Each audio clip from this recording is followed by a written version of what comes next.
শ্রাবণ মাসের তৃতীয় সোমবার আজ ছিল, তাই বাবা পুরোহিত থেকে আজকে একটু বাড়িতে পুজো করিয়ে নিয়েছিল।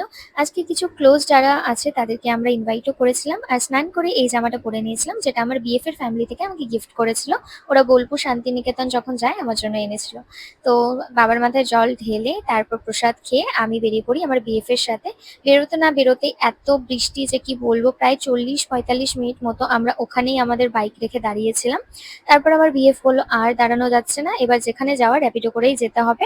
এত জোরে বৃষ্টি ছিল যে কি বলবো, মানে অনেকটাই আমাদের মাথা খারাপ হয়ে যাচ্ছিল, আর অনেকটা টাইমই পেরিয়ে গিয়েছিল, প্রায় 7:30 মতন বেজেই যাচ্ছিল। তারপর আমরা গেলাম এই কেসারিয়া রেস্টুরেন্টে, যেটা শিলিগুড়ি সেবক রোডে আই থিঙ্ক আছে, সেবক রোডে। তো এটা no onion no garlic restaurant, যেটা আমাদের দরকারই ছিল, কারণ আমার বিএফ তো শ্রাবণ মাসের পুরোটাই ভেজ খায়, নো অনিয়ন নো গার্লিক। তাই জন্য আর কি এখানেই গেলাম, মোটামুটি খাবার ভালোই ছিল।